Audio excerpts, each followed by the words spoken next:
Kimberly's peaceful night is shattered by her daughter, Amanda's panicked call from the police station. Amanda explains through tears that her stepmother Heather beat her, but is now claiming Amanda attacked her. The police believe Heather because of her husband Frank's influence in the community. When Kimberly rushes to the station at 2 a.m., the officer at the desk glances at her, turns deathly pale, and stammers an apology. "I'm sorry. I didn't know." In that moment, Kimberly realizes this night will change everything. "I never expected my Wednesday night to end at a police station." The vinyl chair squeaked beneath me as I sat stunned, listening to the officer explain the situation. "Your ex-husband is pushing for assault charges against Amanda," the officer said, his voice low. "Heather has injuries that required medical attention. She's claiming Amanda attacked her with a decorative glass paperweight." "That's impossible," I said, my voice breaking. "My daughter would never hurt anyone." The officer's expression remained neutral, but I could sense his skepticism.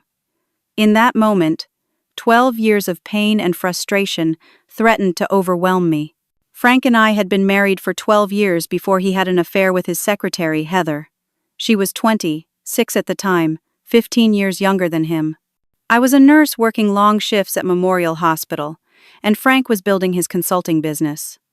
We had always struggled with different priorities, but I never imagined he would betray our family so completely. The divorce was brutal. Frank hired the most expensive attorney in Cedar Springs, a sharp-tongued woman who painted me as an unstable, overworked mother who neglected her family. They twisted my dedication to my patients into a weapon against me. Between Frank's connections in the business community and his financial resources, I never stood a chance. He won primary custody of our daughter Amanda, then 14, with me getting every other weekend and Wednesday nights. After the divorce, I had to downsize to a small, 2-bedroom apartment across town. My nursing salary was decent, but couldn't compare to Frank's 6-figure income. Every penny I earned went toward living expenses and saving for Amanda's college fund. I couldn't afford the fancy vacations or designer clothes Frank lavished on her, but I made our time together special with home-cooked meals and genuine conversation. Frank married Heather just 6 months after our divorce was finalized. From the beginning, I could tell she resented Amanda. My daughter would come to my apartment with stories about Heather forgetting to pick her up from school or accidentally throwing away her art projects. Nothing obvious enough to raise alarms, but a pattern of subtle cruelty that broke my heart. According to our custody agreement, Amanda was supposed to stay with me whenever Frank traveled for business. Yet somehow, each time he had a trip, there was always an excuse why Amanda couldn't come over. School project, friend's birthday, family emergency. I documented every instance. But when I brought it up to my lawyer, she said it would cost thousands to take him back to court, with no guarantee of success. Over the past few months, Amanda had changed. My bright, talkative daughter became withdrawn. Her grades slipped. She canceled our Wednesday visits with vague excuses. When I asked if everything was okay, she would force a smile and change the subject. I knew something was wrong, but whenever I pressed, she shut down completely. Tonight should have been our regular Wednesday visit. Amanda was supposed to come over after school for dinner and stay overnight. But at the last minute, Frank texted saying there was a family emergency and Amanda couldn't make it. When I called to check what happened, no one answered. Now here I was, at 2:30 in the morning, learning that my 16-year-old daughter was being accused of assault. "Can I see her?" I asked the officer. He hesitated. "Mr. Brooks is demanding that Amanda remain in custody overnight. He says he fears for his wife's safety." "She's 16 years old," I protested, my voice rising. "You can't keep her in a cell." "Ma'am, please lower your voice. We're trying to sort this out, but Mr. Brooks has made some serious accusations." I took a deep breath, fighting to stay calm. "Officer, Amanda is supposed to be in my custody tonight according to our agreement.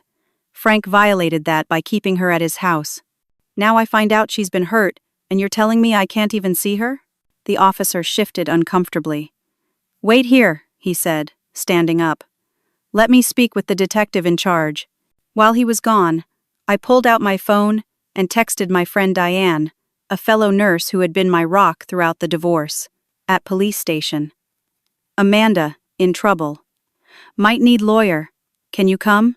The response came quickly. On my way. Calling my cousin who's an attorney.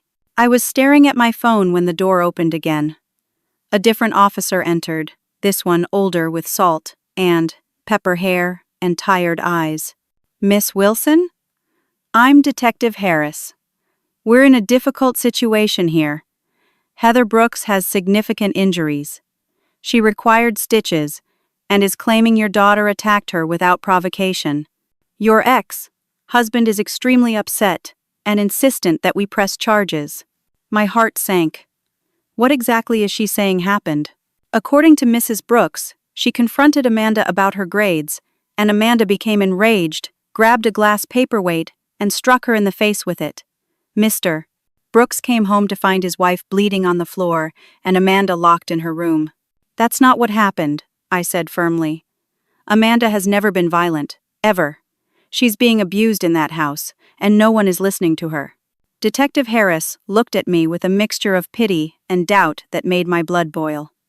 We've taken her statement, but it conflicts significantly with the physical evidence and the statements from Mr. and Mrs. Brooks. I want to see my daughter. Now. He sighed.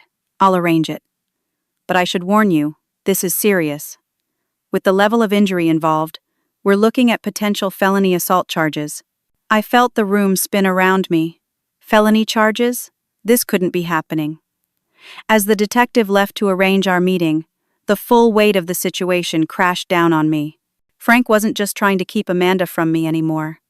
Now he was using the legal system to destroy our relationship completely. I remembered Amanda as a little girl, her small hand in mine as we crossed the street.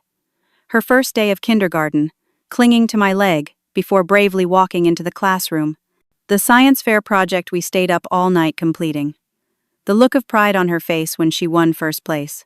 Now she was alone, terrified, being accused of a crime she didn't commit.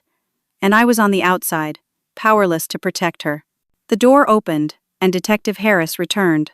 Follow me, he said. You can have 15 minutes with Amanda. As I stood to follow him, he added something that sent a chill down my spine. Just so you know, Mr. Brooks is on his way down here with his attorney.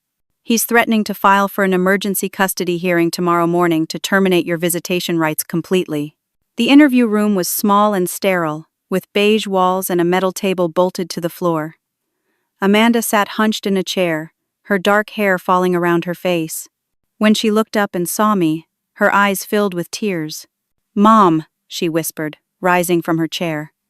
I rushed to her, wrapping my arms around her trembling body.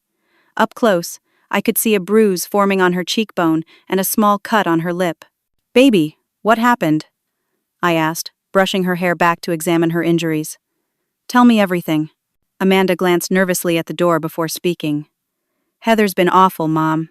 So much worse than before. Dad's never around to see it, and when I try to tell him, he says I'm exaggerating. What does she do? I asked, trying to keep my voice steady, despite the rage building inside me.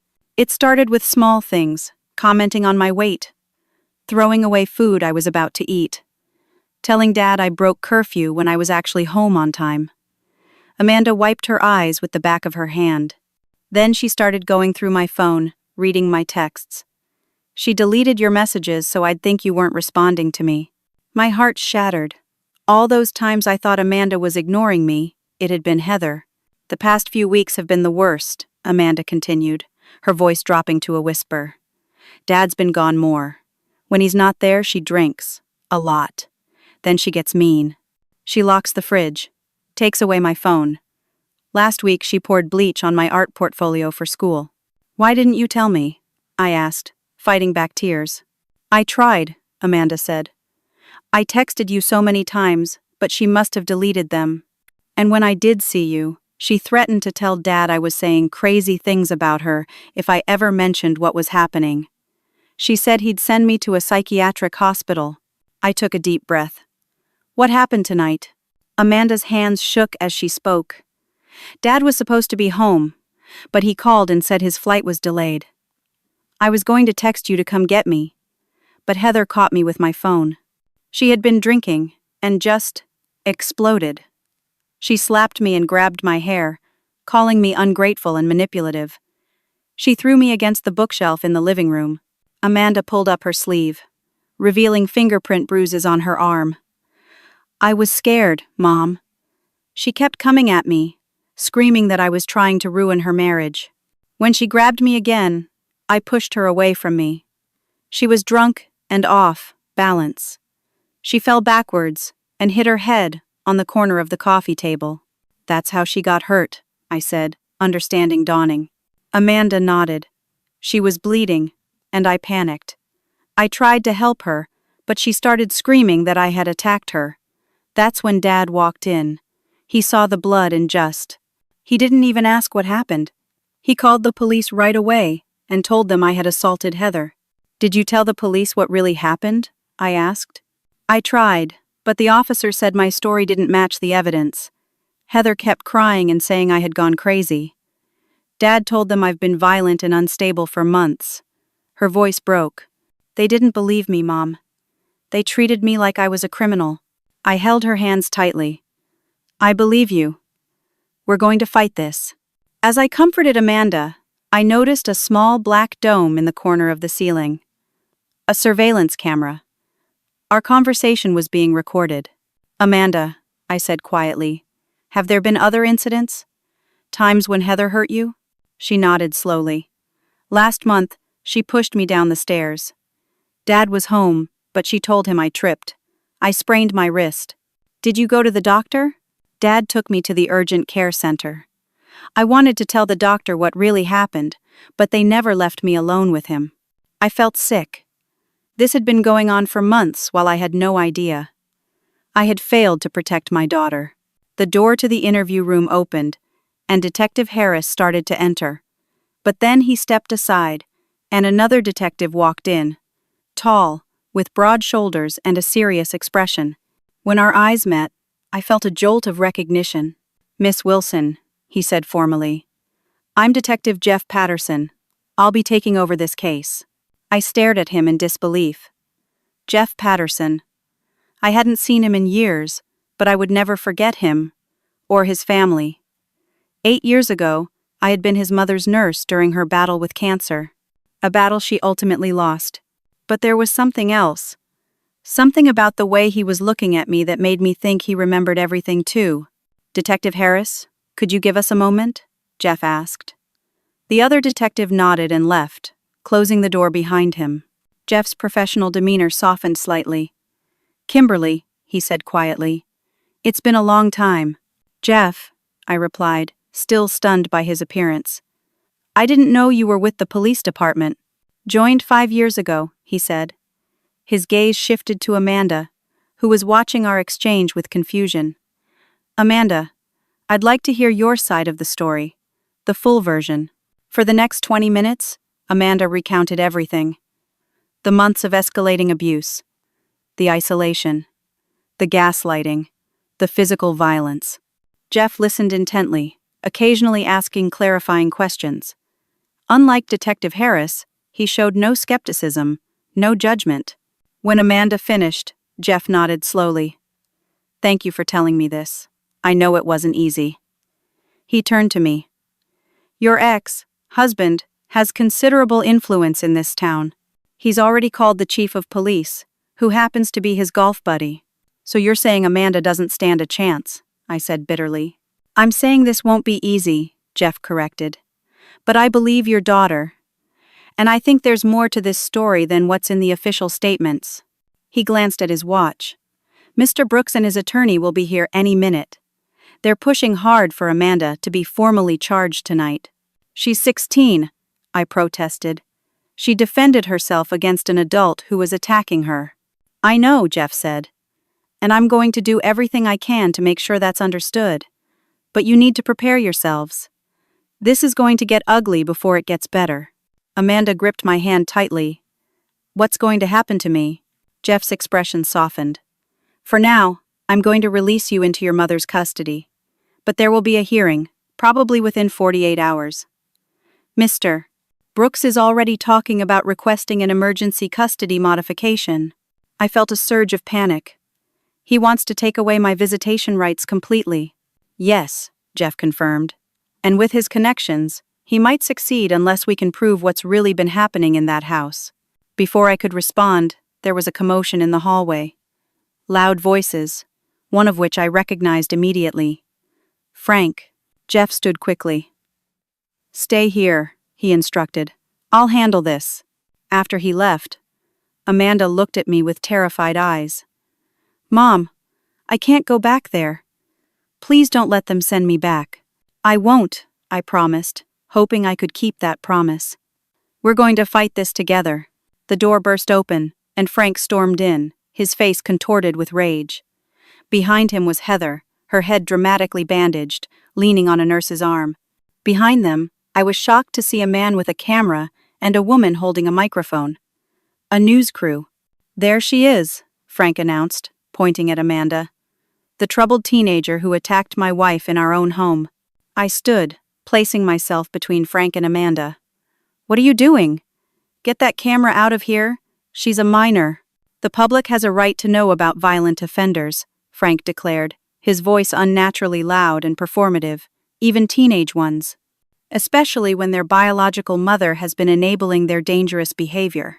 The reporter pushed forward. Miss Wilson, how do you respond to allegations that you've been undermining Mr. Brooks's parenting and encouraging your daughter's defiance? I was speechless with shock and rage. Frank had orchestrated this entire spectacle to paint Amanda and me as villains in the public eye. Jeff appeared in the doorway, his expression thunderous. That's enough. This is an active investigation involving a minor. You all need to leave. Now. The reporter ignored him, shoving her microphone closer to my face. Sources say you've been bitter about losing custody and have been poisoning your daughter against her father and stepmother. Any comment? Before I could respond, Jeff physically stepped between us. This interview is over. Officer Ramirez, please escort these individuals out of the building and confiscate that camera footage.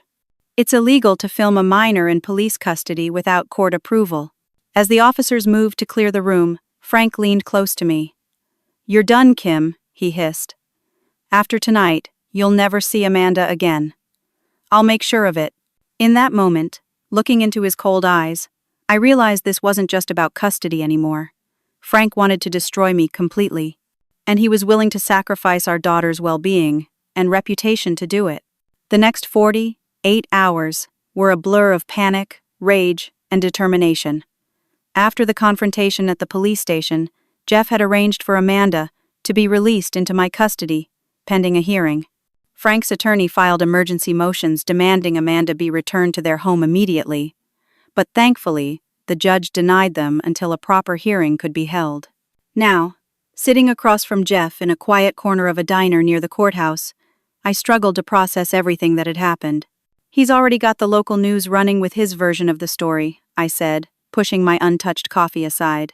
The headline this morning called Amanda a troubled teen with violent tendencies. She's being crucified in the court of public opinion before we even get to an actual courtroom. Jeff nodded grimly. Frank knows what he's doing. He's building a narrative that makes it easy for people to side with him and Heather. Why are you helping us? I asked suddenly. The question had been burning in my mind since the moment he walked into that interview room. You could get in trouble, going against someone with Frank's connections. Jeff's expression softened. You really don't know, do you? Know what? He took a deep breath. 8 years ago, my mother was dying of cancer. You were her nurse at Memorial. I remember, I said quietly. Elizabeth Patterson. Ovarian cancer, stage 4 when they found it. She was a wonderful woman. Jeff nodded, his eyes misting slightly. What you didn't know was that before her diagnosis, my father had been abusing her for years, emotionally, physically. She kept it hidden from everyone, even me. I was away at college, and she never wanted to burden me with the truth. I felt a chill run through me. I had no idea. During one of her hospital stays, my father stormed out after an argument. You came in right after and found her crying. Do you remember what happened next? The memory surfaced slowly. Elizabeth, tears streaming down her face, confessing that she was almost relieved that cancer would take her because it meant the abuse would finally end. Me, sitting with her, holding her hand as she poured out years of secret pain. I stayed with her, I said softly. She told me everything. I helped her contact a domestic violence counselor. You did more than that, Jeff said, his voice thick with emotion. You arranged for security to keep my father away when she didn't want to see him. You helped her connect with a lawyer to change her will. You gave her back her dignity in her final months. I remembered now. I had broken protocol numerous times, potentially risking my job to protect Elizabeth from her abusive husband. My mother died with peace she wouldn't have had without you, Jeff continued. She left me a letter explaining everything you'd done for her. That letter is why I became a detective, specializing in domestic violence cases. I was stunned. All these years later, my small acts of kindness had rippled outward in ways I never could have imagined. So when I saw your name on the report, Jeff said, and then recognized you in that interview room, I knew I had to help. Because you helped my mother when no one else would. Frank will come after your job, I warned. He doesn't like being challenged. Jeff's expression hardened. Let him try. I've dealt with men like Frank before. Men who use their money and influence to control and abuse others, who think the rules don't apply to them. He's not as untouchable as he believes. What's our next move? I asked. We need evidence, Jeff replied. Right now, it's your daughter's word against Heather's, and unfortunately, Heather has the injuries to back up her story. What about the bruises on Amanda? The cut on her lip? They're claiming those happened when she was being restrained after attacking Heather. We need more. Hospital records, witness statements, anything that shows a pattern of abuse. I thought for a moment. Amanda mentioned being taken to an urgent care clinic last month after Heather pushed her down the stairs. They claimed she fell. Jeff nodded. That's a start. I'll get those records. What about witnesses? Friends of Amanda's who might have seen something or people who've interacted with your family? Amanda's best friend Tasha has been to the house many times. And my friend Diane from work has seen how Amanda changes when she's about to go back to Frank's. Good. We need statements from both of them. Jeff leaned forward, his expression serious. Kimberly, I need to be honest with you. The hearing is in 3 days. Frank will have his attorney, character witnesses, and possibly even the police chief backing him up. He's going to paint Amanda as a troubled, violent teenager, and you as an unstable, vengeful ex-wife. The reality of what we were up against settled over me like a heavy blanket. We don't stand a chance, do we? I didn't say that, Jeff replied firmly. What we lack in connections, we'll make up for in truth. But we need to move quickly and be smarter than Frank. As we continued strategizing, my phone buzzed with a news alert. I opened it and felt my stomach drop. Oh God, I whispered. What is it? Jeff asked. I turned my phone so he could see the screen. The local news station had just posted a new article. Prominent businessman's wife speaks out about stepdaughter's violent attack. There was a photo of Heather, her head still bandaged dramatically, sitting beside Frank in their luxurious living room, looking appropriately traumatized for the camera. They're doing a full interview tonight, I said, my voice shaking with anger. They're going to publicly vilify my 16-year-old daughter. Jeff's jaw tightened. This changes our timeline. We need to gather evidence now, today. I'll talk to Diane and contact Tasha's parents, I said. Can you get the medical records? Already on it, Jeff said, standing. And Kimberly? Don't lose hope. Men like Frank think they're invincible because they've never been truly challenged. We're about to change that.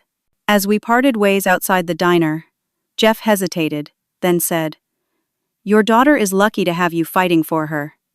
My mother would have given anything for someone like you in her corner from the beginning. His words gave me strength. For too long, I had let Frank dictate the terms of my relationship with Amanda. I had played by his rules, afraid that rocking the boat would cost me what little time I had with my daughter. Those days were over. Frank had declared war, using our daughter as a weapon. Now I would fight back with everything I had. I called Diane as I walked to my car. I need your help, I said when she answered. It's time to show Frank exactly who he's dealing with. The courthouse steps were crowded with reporters when we arrived for the emergency custody hearing. Frank had done his job well. This private family matter had become local news, with Frank and Heather cast as the victims of a troubled teenager and her enabling mother. Amanda gripped my hand tightly as we pushed through the crowd, ignoring the shouted questions and camera flashes. Diane walked on Amanda's other side, creating a protective barrier. Behind us came Tasha and her parents, who had agreed to testify about what they had witnessed at Frank's house. In the 3 days since Amanda's release, we had worked tirelessly to build our case. Jeff had obtained the urgent care records, which noted Amanda's explanation of falling down the stairs, but also included the doctor's observation that the injuries weren't entirely consistent with that explanation. Diane had gathered statements from nurses and doctors at Memorial Hospital who had interacted with Amanda during her visits to see me at work, noting changes in her demeanor and concerning comments she had made. Most importantly, Tasha had revealed that she had been secretly recording her conversations with Heather for months. After witnessing Heather verbally abusing Amanda during a sleepover, Tasha had begun using her phone to document the mistreatment whenever she visited. The recordings were damning, capturing Heather's drunken tirades, threats, and emotional abuse. We had submitted all of this evidence to the court, but Frank's attorney had immediately filed motions to have it suppressed, claiming the recordings were obtained illegally and that the medical records were being misinterpreted. As we entered the courthouse, I saw Frank and Heather already seated with their attorney, a sharp-looking woman in an expensive suit. Heather still wore a small bandage on her forehead, though the injury had likely healed considerably by now. Frank whispered something to their lawyer, his eyes cold as he watched us take our seats. Our attorney, Maria Gonzalez, was a friend of Diane's cousin and had taken our case at a reduced rate after hearing Amanda's story. She was young but fierce, with a specialization in family law and domestic violence cases. "Remember," Maria murmured as we waited for the judge, "let me do the talking. Frank's attorney will try to provoke you, to make you look unstable. Don't take the bait." I nodded, squeezing Amanda's hand reassuringly. "We're going to be okay," I told her, hoping I sounded more confident than I felt. Judge Harriet Simmons entered the courtroom, a stern-looking woman in her 60s, with a reputation for no-nonsense efficiency. As the proceedings began, Frank's attorney presented their case first, painting a picture of Amanda as a rebellious teenager with anger issues and me as a jealous ex-wife who encouraged her defiance. Heather took the stand, dabbing at non-existent tears as she described the unprovoked attack that left her injured and terrified in her own home. She claimed Amanda had been increasingly hostile since Frank's remarriage, resenting Heather's attempts to establish appropriate boundaries and discipline. "She just snapped," Heather testified, her voice quivering perfectly on cue. "All I did was ask about her grades, and she grabbed the paperweight and came at me. If Frank hadn't come home when he did, I don't know what would have happened." When it was Maria's turn to cross-examine, she approached Heather calmly. "Mrs. Brooks, you testified that Amanda has been increasingly hostile since you married her father. Is that correct?"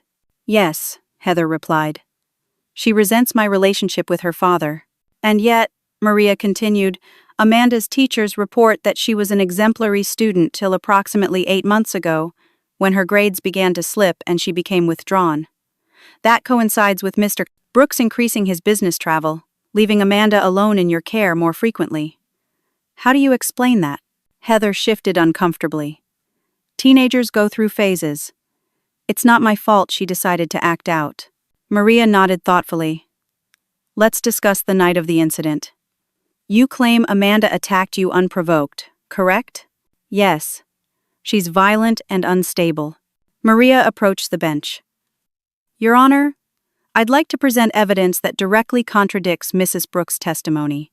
The judge nodded, and Maria played the first of Tasha's recordings. Heather's voice, slurred with alcohol, filled the courtroom. "You think your precious mother cares about you? She's pathetic. If you tell your father about our little talks, I'll make sure he sends you to a boarding school so far away you'll never see her again." Heather's face paled as the recording played. Frank's attorney jumped to her feet, objecting that the recording was obtained illegally and should be inadmissible. The judge overruled, noting that Georgia was a one-party consent state for recordings. Maria continued methodically, presenting the medical records from the fall incident, statements from Amanda's teachers about her declining emotional state, and testimony from Tasha about witnessing Heather's abuse. When Amanda took the stand, she spoke quietly but clearly, describing the months of escalating abuse and the events of that night. When she showed the court the fading bruises on her arms and back, there was an audible gasp from the gallery. Throughout it all, Frank sat stone-faced, occasionally whispering to his attorney. I could see the anger building in his eyes as our case unfolded, dismantling the narrative he had so carefully constructed. As the hearing neared its conclusion, Maria called her final witness, Detective Jeff Patterson. Jeff testified professionally about his investigation, stating that the physical evidence at the scene was more consistent with Amanda's version of events than Heather's. He noted the pattern of suspicious injuries in Amanda's medical history, and the concerning behavior of Frank and Heather in the aftermath of the incident. Frank's attorney tried to discredit Jeff during cross-examination, implying he had a personal bias due to his connection to me. Jeff remained calm, stating that his conclusions were based on evidence, not personal feelings. Just as it seemed the hearing was winding down in our favor, Frank's attorney dropped a bombshell. "Your Honor, we have video evidence that contradicts everything you've heard today," she announced.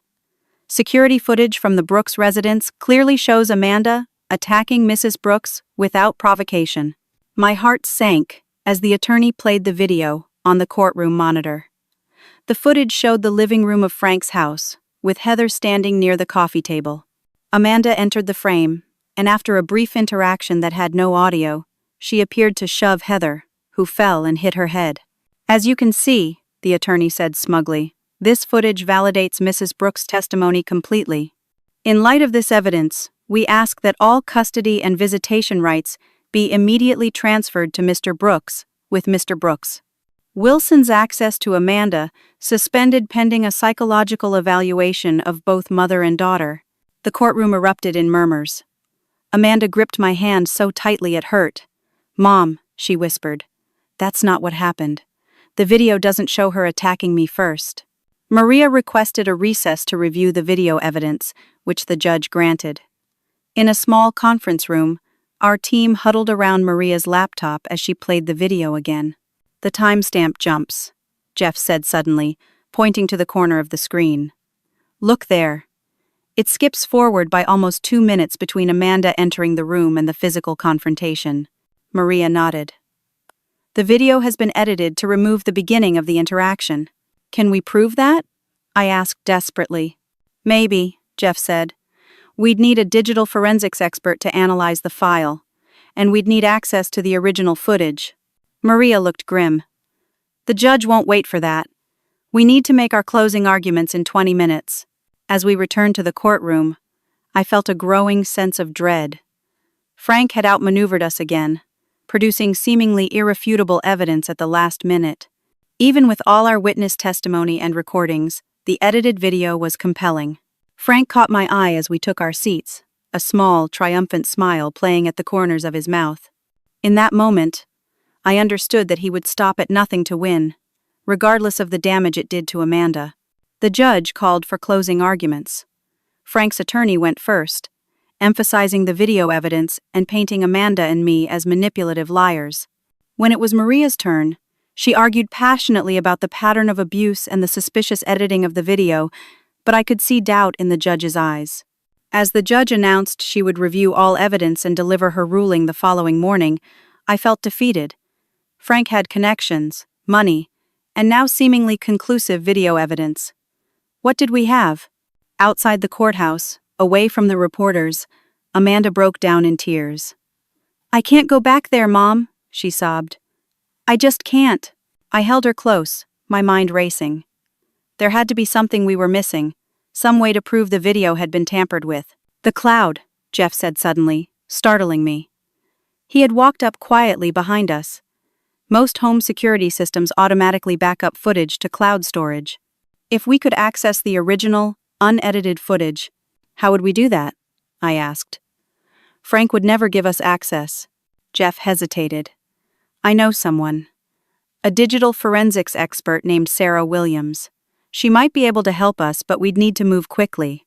Do it, I said without hesitation. Whatever it takes. As Jeff made the call, I looked at Amanda's tear-stained face and made a silent promise. This wasn't over. Not by a long shot.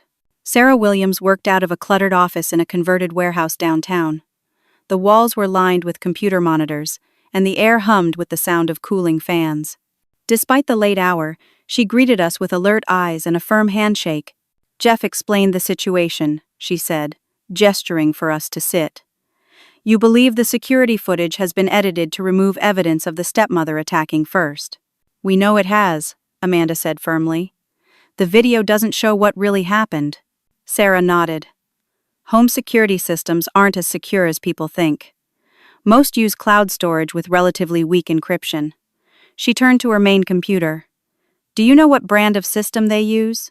Safe Home, Amanda replied. Dad had it installed last year. He controls it from an app on his phone. Sarah's fingers flew across the keyboard. That's good news for us.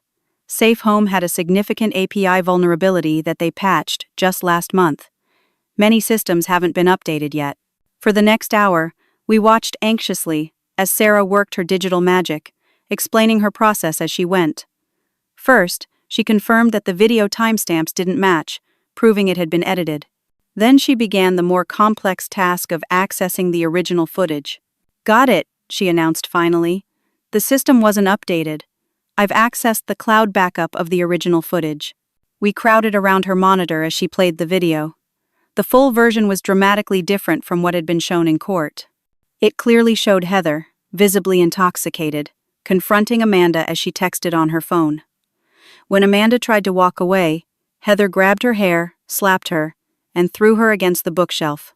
Only then did Amanda push back in self-defense, causing Heather to fall. Can you certify this is the original, unaltered footage? I asked. Sarah nodded. Absolutely. I can provide a full forensic report showing both videos, with timestamp analysis proving the court version was edited. The metadata doesn't lie. Relief washed over me. Thank you, I said, my voice breaking slightly. This changes everything. There's more, Sarah said, continuing to explore the system. There's a folder of archived footage here, going back months. She opened several files, revealing a disturbing pattern of abuse. Heather screaming at Amanda, throwing things at her, shoving her in the hallway. Each incident carefully hidden from Frank, or explained away as accidents. Download everything, Jeff instructed. We'll need to present this to the judge first thing in the morning. As Sarah worked, my phone buzzed with a text from Maria. Frank's attorney just filed additional motions. Hearing now moved to 8 a.m. Call me as soon as possible. The race against time intensified. While Sarah prepared her forensic report, Jeff and I strategized how to present this new evidence to the court. By 3 in the morning, we had what we needed. The unaltered security footage, a certified forensic report detailing the tampering, and archived videos showing Heather's pattern of abuse. Exhausted but determined, I drove Amanda back to my apartment for a few hours of rest before the hearing. She fell asleep almost immediately, the emotional toll of the past few days catching up with her. I sat watching her sleep, remembering her as a small child, peaceful and trusting. I had failed to protect her once. I wouldn't fail again. My phone rang at 6:30. It was Diane. Kim, you need to turn on the news. Now. I fumbled for the remote, careful not to wake Amanda. When the local morning show appeared on screen, my blood ran cold. Frank was being interviewed live, sitting beside the town mayor. It's a proud moment for our community, the mayor was saying. Having one of our own selected for this diplomatic position speaks to the caliber of leadership we cultivate here. Frank smiled modestly. I'm honored to accept this special envoy position. As you know, I've built strong international business relationships over the years. When the State Department approached me about leveraging those connections to improve our trade relations with Singapore, I felt it was my duty to accept. The interviewer leaned forward eagerly. This diplomatic role comes with certain privileges, I understand? Frank nodded. Yes, as a special envoy, I'll have diplomatic status while serving in this capacity. It's a tremendous responsibility. My phone buzzed with a text from Jeff. Are you seeing this? Call me. I slipped into the hallway to return his call. Please tell me this isn't what I think it is, I said when he answered. It's exactly what you think, Jeff replied grimly. He's claiming diplomatic immunity. He filed emergency paperwork with the court this morning, arguing that as a newly appointed diplomatic envoy, he has immunity from certain legal proceedings. He's trying to get the case dismissed entirely. Can he do that? I asked, panic rising in my throat. His attorney is arguing that the custody hearing infringes on his diplomatic rights. It's a stretch, but with his connections. Jeff's voice trailed off. What about the evidence? The unaltered video? I'm with Sarah now. We're preparing to submit everything to the court, but Frank's attorney is moving to block it. They're claiming any evidence obtained from his home security system was acquired illegally. I felt the walls closing in. Just when we thought we had turned the tide, Frank had pulled yet another power play. His appointment couldn't be a coincidence. He must have called in significant favors to secure a diplomatic position overnight. What do we do now? I asked, fighting to keep my voice steady. Meet me at the courthouse at 7:30, Jeff said firmly. This isn't over. Frank may have connections, but what he's doing is manipulation of the legal system, and no judge worth their salt will let it stand. After waking Amanda and explaining the situation as gently as possible, we rushed to get ready. She was quiet on the drive to the courthouse, staring out the window with hollow eyes. What if we lose? She finally asked, her voice small. What if I have to go back? I reached for her hand. We're not going to lose. The truth is on our side, and that counts for something. I hoped I sounded more confident than I felt. The courthouse was chaos when we arrived. Reporters swarmed the steps, drawn by the news of Frank's diplomatic appointment and the growing scandal of the custody battle. Maria met us at a side entrance, her expression grim. Frank's attorney has filed for dismissal based on diplomatic immunity, she confirmed. Judge Simmons has called an emergency hearing to address the motion before we proceed with the custody ruling. Can they really dismiss everything because of this sudden appointment? I asked incredulously. Maria's expression was carefully neutral. Diplomatic immunity is complex, and family court proceedings sometimes receive special consideration. But Judge Simmons is fair. She'll hear all sides before making a decision. Inside the courtroom, Frank sat with his attorney, looking smug and confident. Heather was nowhere to be seen. Jeff slipped in behind us, accompanied by Sarah, who carried a laptop and external drive containing our evidence. Judge Simmons entered, looking distinctly displeased. Before we address the matters from yesterday's hearing, I understand Mr. Brooks has filed a motion to dismiss based on diplomatic immunity. Is that correct? Frank's attorney stood. Yes, Your Honor.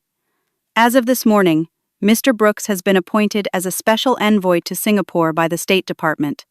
This diplomatic status grants him certain immunities from legal proceedings, including this custody hearing. Judge Simmons peered over her glasses. This is quite convenient timing, Miss Reynolds. Am I to understand that Mr.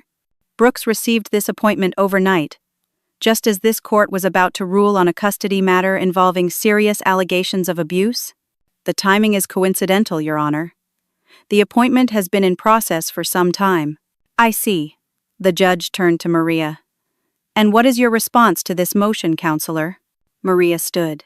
Your Honor, diplomatic immunity is designed to protect officials conducting state business from frivolous litigation.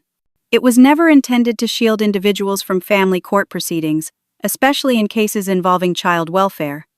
Furthermore, even if the court recognizes Mr. Seating Brooks's diplomatic status, it would not extend to Mrs. Brooks, who is the primary subject of the abuse allegations. The judge considered this. Mr. Brooks, when exactly were you notified of this appointment? Frank straightened in his chair. The official notification came yesterday evening. Your Honor, though discussions have been ongoing for weeks. Yesterday evening, the judge repeated, her tone making it clear she found the timing suspicious. And did you inform your attorney of this development immediately? Frank hesitated. I wanted to ensure all the paperwork was in order before making it public. Judge Simmons nodded slowly. I see. And am I correct in understanding that Mrs. Brooks is not present today? She's unwell, Your Honor. Frank's attorney replied. The stress of these proceedings has exacerbated her injuries. How convenient, the judge murmured. Before I rule on this motion, I understand there is new evidence to be presented regarding the original allegations. Is that correct, Miss Gonzalez? Maria nodded. Yes, Your Honor. We have uncovered evidence that the security footage presented yesterday was deliberately edited to remove portions showing Mrs. Brooks attacking Amanda first. We have the original, unaltered footage, and a forensic report confirming the tampering. Frank's attorney objected immediately, claiming the evidence was obtained illegally. The judge overruled her and ordered the new evidence to be presented. As Sarah set up her laptop to display the footage, I glanced at Frank. For the first time, I saw a flicker of uncertainty in his eyes. He had thought his diplomatic maneuver would end this before our new evidence could be presented. Now he was realizing his carefully constructed narrative was about to crumble.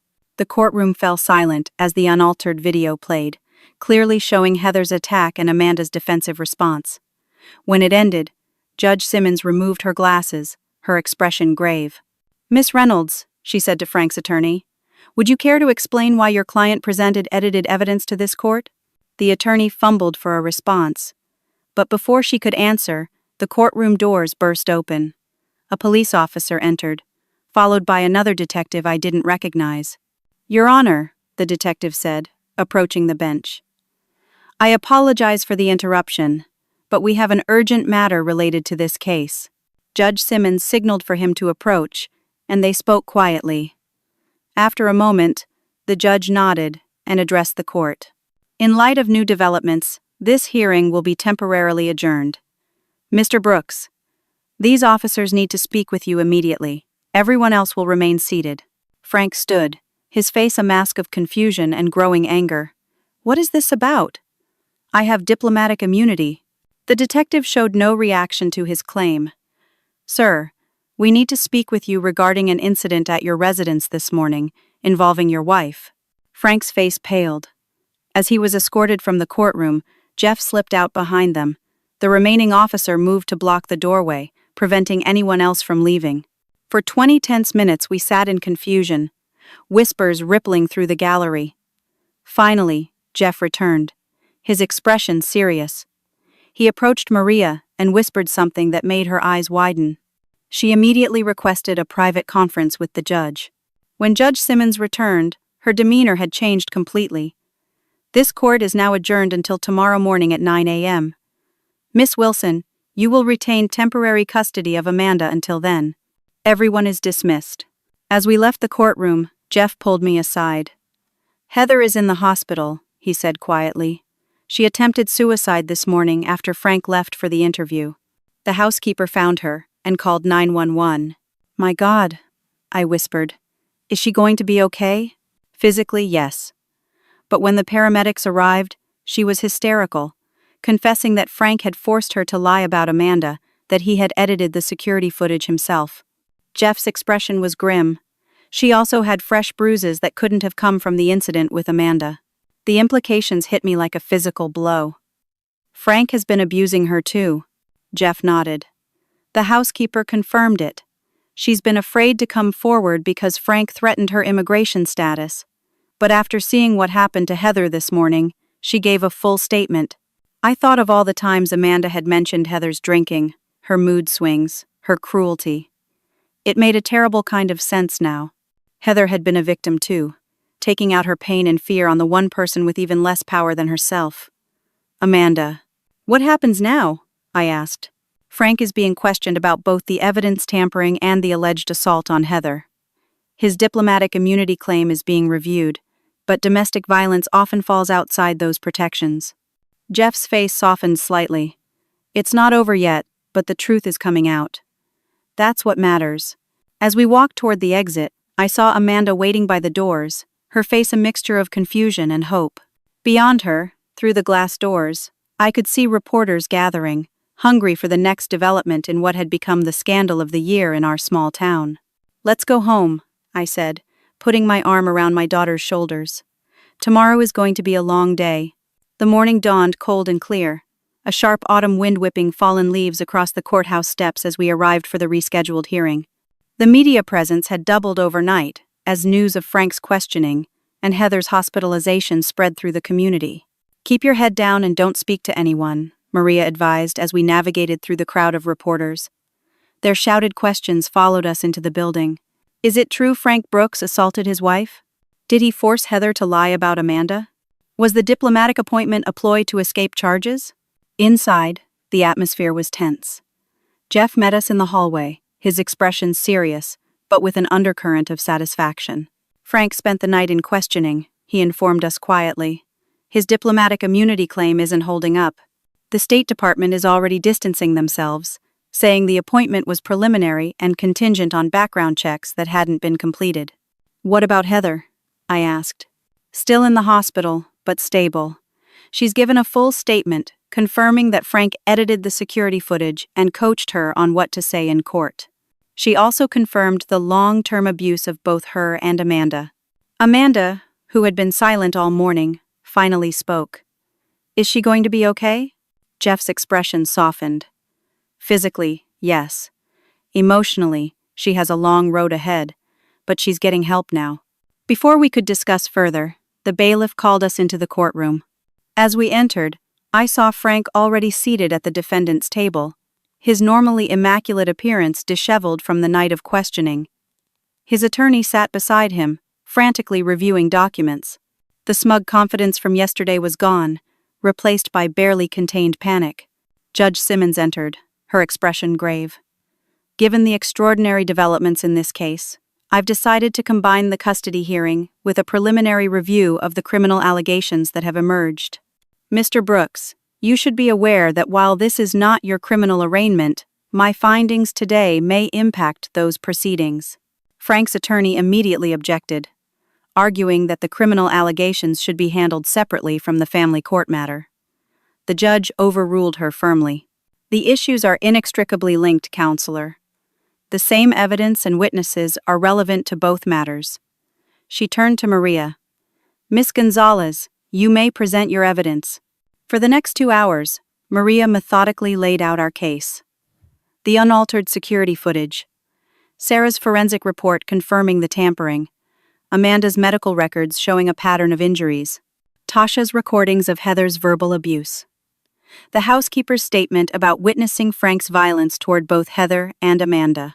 Most damning was the statement from Heather herself, read into the record by the prosecutor who had joined the proceedings.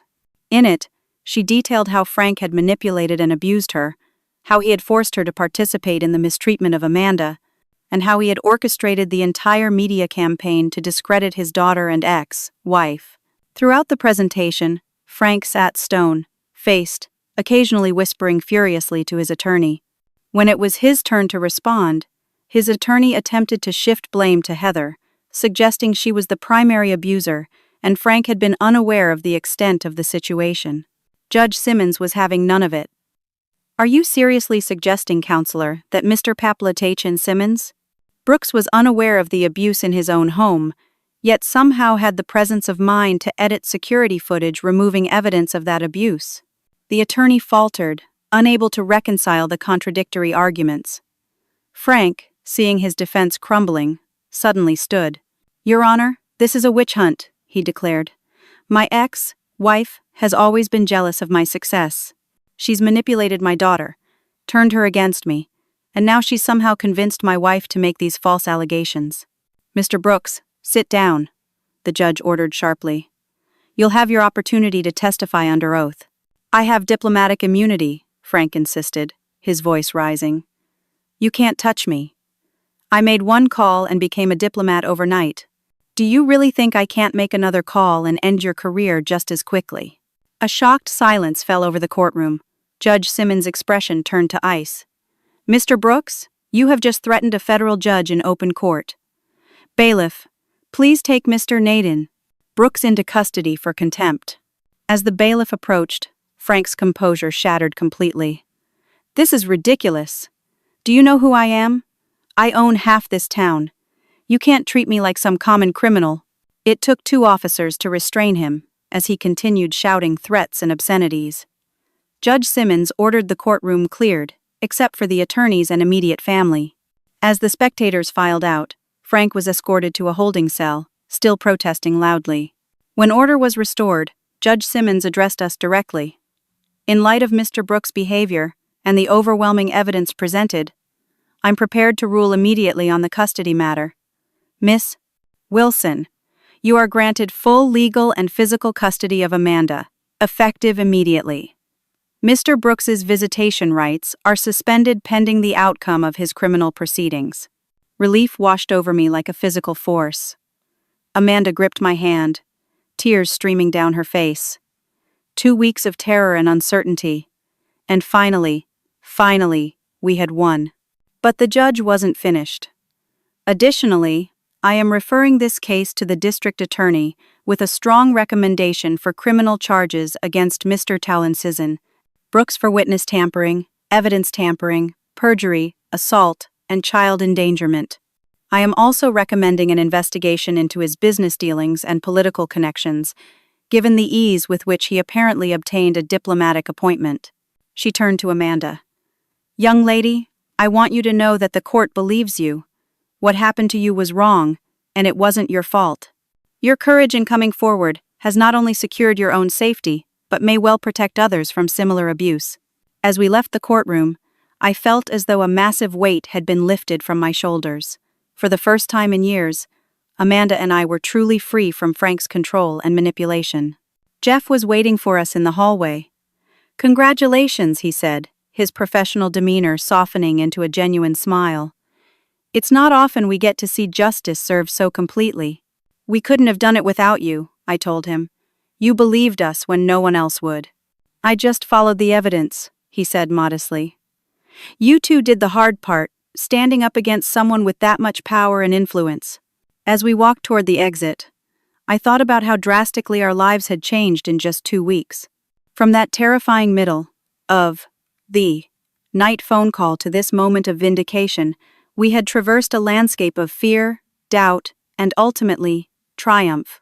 Outside, the reporters waited eagerly, cameras at the ready. I was about to suggest we find another exit when Amanda straightened her shoulders and said, I want to talk to them. Are you sure?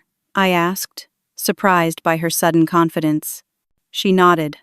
For 2 years, Dad controlled the narrative. He told everyone who I was and what I was worth. It's time for me to tell my own story. Looking at my daughter in that moment, I saw not the frightened girl who had called me from the police station, but a young woman of remarkable strength and courage. Together, we stepped out to face the cameras, ready to reclaim our truth and begin the next chapter of our lives. 1 year later, I stood in the doorway of our new home, watching Amanda set the table for dinner. The late afternoon sun streamed through the windows, casting golden light across the hardwood floors. It was hard to reconcile this confident, smiling young woman with the terrified girl who had called me from a police station that night. So much had changed in 12 months. Frank's empire had crumbled spectacularly once the full extent of his crimes came to light. The investigation Judge Simmons had recommended uncovered years of financial impropriety, influence peddling, and witness intimidation. He was currently serving the first year of a 7-year sentence, his reputation and fortune both decimated. Heather had pleaded guilty to lesser charges in exchange for her testimony against Frank. The court had recognized her status as both perpetrator and victim, sentencing her to probation and mandatory rehabilitation.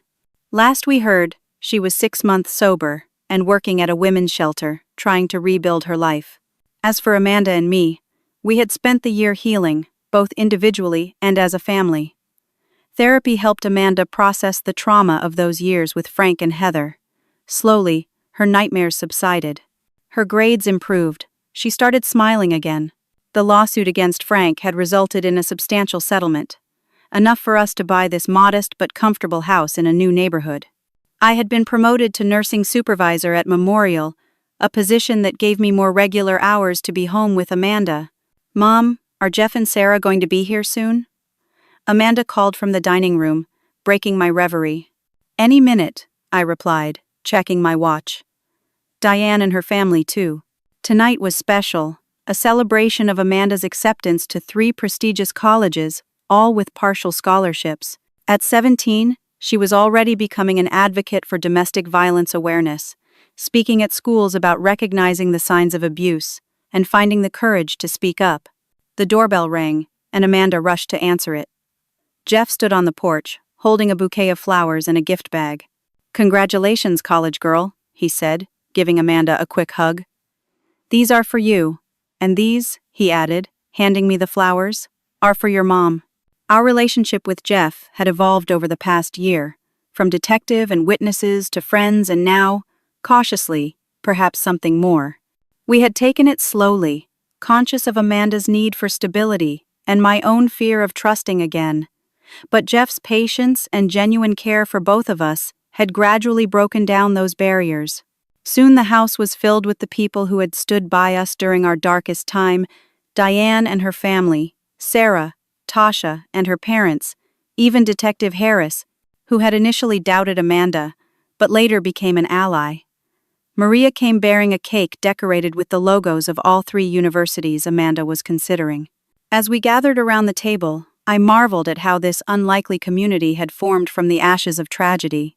Each person had played a role in our journey from victims to survivors, offering support, expertise, or simply unwavering belief when we needed it most.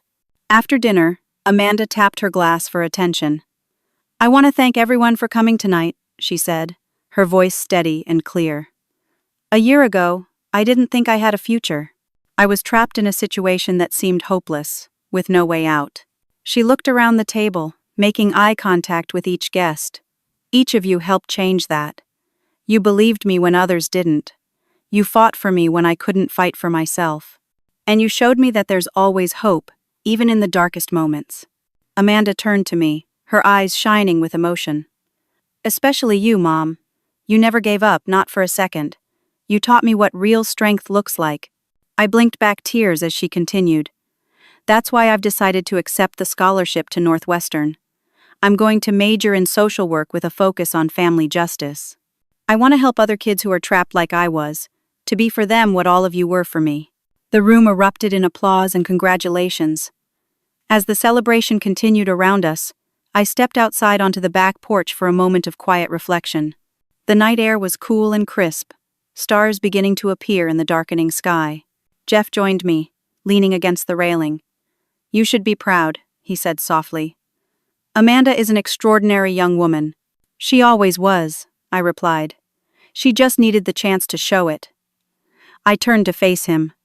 "Thank you for giving her that chance. For believing us that night when you had every reason to follow the easier path." He smiled. The same gentle smile I had come to cherish over these months. I learned from my mother's experience that the truth isn't always what appears on the surface, especially when power and control are involved. Sometimes it takes someone willing to dig deeper, to look past the convenient narrative. We stood in comfortable silence for a moment, watching the stars emerge. "You know," Jeff said finally, "what happened to Amanda and to you was terrible. But look at the ripple effects. Frank's Charity Foundation has been reorganized under new leadership, doing more good than ever. The police department has instituted new training on domestic violence. Amanda is going to help countless others through her future career." He glanced back toward the house, where laughter and conversation flowed. Sometimes the worst moments of our lives lead to unexpected blessings. I thought about that night at the police station, the officer's pale face and stammered apology when he recognized me. At the time, it had seemed like the end of everything. In reality, it had been the beginning. "Life has a way of coming full circle," I said. 8 years ago, I helped your mother find her voice in her final months. You helped Amanda find hers, just as she's beginning her adult life." Jeff's hand found mine on the railing, his touch warm and reassuring. "And somewhere along the way, you found yours too." He was right. For years, I had dimmed my light, made myself smaller in an attempt to keep the peace with Frank, to preserve what little time I had with Amanda. I had accepted his narrative that I was less capable, less worthy, less important. That night at the police station had forced me to reclaim my power, to fight with everything I had for my daughter and for myself. Inside, Amanda was showing Maria her acceptance letters, her face animated with excitement about the future. Watching her, I felt a profound sense of gratitude and peace. We had walked through fire, and emerged not just intact, but transformed. As we rejoined the party, I carried with me the most valuable lesson of our ordeal. True strength isn't about power or control or dominance. It's about standing up for the truth, even when it seems impossible. It's about finding your voice when the world is telling you to be silent. And most importantly, it's about recognizing that you're never truly alone. There are always allies waiting to stand beside you, if only you have the courage to reach out. Have you ever found yourself in a situation where you needed to find your voice and stand up for the truth, even when it seemed impossible? I'd love to hear your stories in the comments below. If this story resonated with you, please like, subscribe, and share it with someone who might need to hear this message of hope and resilience. Thank you for listening, and remember, even in the darkest moments, you are stronger than you know.